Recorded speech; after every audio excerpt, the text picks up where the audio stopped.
What's up, Inside Zone? Listen, I'm thinking about changing this name to Falcons Depression Channel because that's what that was last night. That was a terrible watch. If you happen to tune into either one of those Monday night games, Vikings, Bears, Falcons, Raiders, you probably turn the TV off and watch something like Lifetime or something like that because that was terrible. Kirk Cousins last night threw for 112 yards total. Our offensive coordinator, Zach Robinson, is still learning how to call plays. This is his first job as an offensive coordinator ever in life. Not even at the Pee Wee Mighty Might level of Pop Warner football. He's never called plays for a team in his life. Kirk Cousins is obviously still hurt to some degree. He's hesitant. He's late on throws. He's not making accurate throws. And all while we have the shiny new toy on the bench that we can't possibly play for another year because our general manager and our upper management cannot get egg on the face and explain to the city that they threw away $100 million on a washed up quarterback with one Achilles in Kirk Cousins.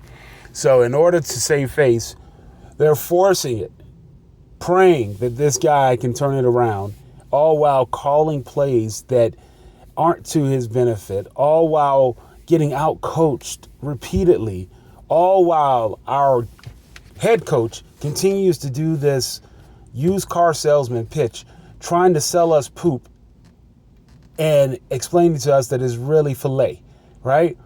Raheem Morris, after every game, when we look terrible, he comes out and he gives this positive spin like, hey, this poop really tastes good. It really tastes good. Trust me, trust me, trust me. No, dude, it's poop. We're playing like poop. Stop trying to sugarcoat it. Stop trying to make it. That's the one thing I like about Mike Tomlin, right? Mike Tomlin, who's never had a losing season for the Pittsburgh Steelers. Mike Tomlin tells it like it is, right? If he doesn't have anything to say or if he doesn't want to communicate with the media, he keeps it short, simple, to the point, and he's out of there. Raheem Morris always feels like he has to put his positive. Dude, there's nothing positive. Last night was the first time I've experienced a team win where it actually felt more like a loss, right? I think every fan looking at that game said, we're not making the playoffs, and if we do make the playoffs, we're getting blown out in the first game of the playoffs because there's nothing positive you could take away from that game outside of special teams with a couple of blocked field goals. Our field goal kicker missed a kick. Our offense couldn't throw the ball down the field. The running game looked good, but that was only because the playing the worst team in the league, and they were missing their best player, Max Crosby.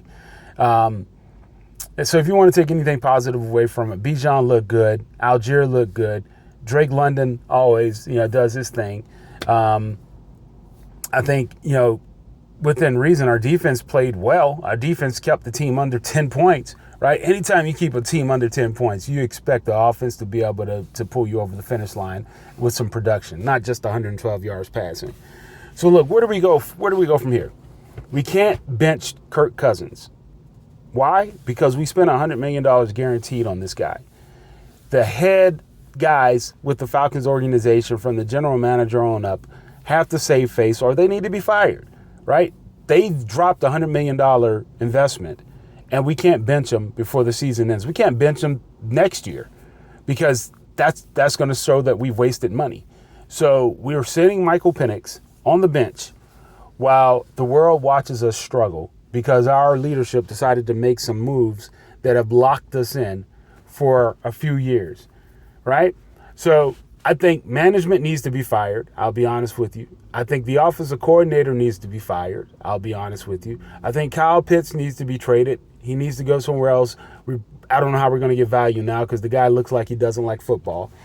And look, we need some competent people. We need some folks that are going to bring in some dogs, figuratively and literally, some dogs. Athens is right up the road. It's a prime program. Why not recruit from there? The Falcons just don't do it. Don't know why. And so let me know what you guys think. This is, listening to sports radio here in the city, in Atlanta and state, feels like a funeral for the Falcons, a slow death. Let me know what you guys think. Like, share, subscribe, or just delete the app.